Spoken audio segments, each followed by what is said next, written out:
ओम नमः शिवाय। हर हर महादेव। जय शिव शंभो। दोस्तों, आपकी राशि के जातकों के साथ हमेशा बुरा क्यों होता है? कुछ भी काम हम करते हैं, हमारे साथ चीज़ें खराब हो जाती है। लोग हमसे द्वेष भावना रखते हैं, हमें हानि पहुंचाना चाहते हैं, हमारे बारे में गलत लोगों के बीच बातें करते हैं। इससे हमारा मन बहुत दुखी हो जाता है। कभी कभी हम टूट भी जाते हैं। कई बार तो यह भी देखा गया आपकी राशि के जातकों के साथ में कि जिन लोगों के लिए आपने अपनी जी जान लगा दी, जिनकी उन्नति के लिए आप अपना सब कुछ न्यौछावर कर दिया, लेकिन उसके बाद भी वह लोगों ने हमें सहयोग न किया। और सहयोग तो बात की बात है, उन्होंने हमारे बारे में गलत बातें कही। मन बहुत दुखी हो जाता है, बहुत आहत हो जाता है कि इस तरह के लोग क्यों करते हैं।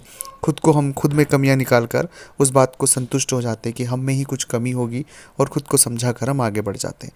दरअसल वास्तविकता जो है वो इस वीडियो में आपके साथ आज बाहर आने वाली है कि आपके साथ बुरा क्यों होता है। सबसे पहला कारण है भावनात्मक वे। आप जितनी भावनात्मकता से किसी भी चीज़ को देखते हैं, उतनी भावनात्मकता से सामने वाला नहीं देखता है। आपको पता ही नहीं है कि आपका उपयोग हो रहा है, आप यूज़ हो रहे हैं, और आप यूज़ होते जाते हैं। और जब आपको ठोकर लगती है, तब आपको समझ आती है कि ये व्यक्ति ने तो हमारा उपयोग कर लिया। और इसमें भावनात्मकता के साथ में स्वार्थ और अहंकार। कभी भी जो अच्छा व्यक्ति होता है ना, उसे स्वार्थ और अहंकार कभी दिखाई नहीं देता है। उसे हर एक व्यक्ति अपने जैसा ही सरल सादगी पूर्वक लगता है।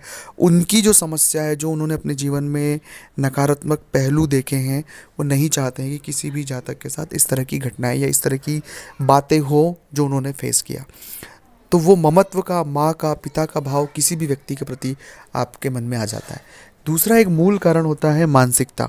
बहुत सारे लोगों की मानसिकता होती है कि अगर आप के सामने कोई गिड़गिड़ाएगा, कोई माफ़ी मांगेगा, या कोई व्यक्ति आपसे सहयोग करेगा, तो आप हमेशा सहयोग कर देते हैं। तो लोगों को मानसिकता पता लग जाती है कि इस व्यक्ति की मानसिकता क्या है, कि इस व्यक्ति के सामने थोड़ा रोएंगे, गिड़गिड़ाएंगे, और ये फिसल जाएगा। और इसी चीज़ का लोग बहुत ही गलत और मिस उपयोग करते हैं। तो यहाँ पर हमें बहुत डिटेल में चीज़ें समझने की आवश्यकता है। चौथी बात है कि परिस्थितियों का प्रभाव एक व्यक्ति के जीवन पर बहुत होता है। आपके जीवन में जो परिस्थितियाँ थी, बहुत ख़राब परिस्थितियों से आप निकल कर यहाँ तक आए। आपने बहुत सारे ख़राब फेज़ देखे, और उन ख़राब फेज़ों में आपने खुद की लड़ाई लड़ी। तो आप ये चाहते हैं कि कभी भी जो हमने परिस्थितियाँ देखी वो कोई व्यक्ति न झेले, और अगर वो किसी परिस्थिति में है तो हम उसका सहयोग करें, क्योंकि हमें तब किसी ने सहयोग नहीं किया, तो हमें तो सहयोग करना चाहिए।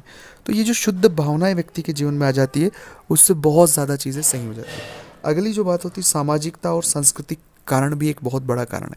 कि जिस समाज से हम आते हैं, जिस संस्कृति से हम आते हैं, उसकी वजह से भी चीज़ें जो हैं बहुत ज़्यादा सडन मिली हुई होती है। हम कभी भी जाने और अनजाने में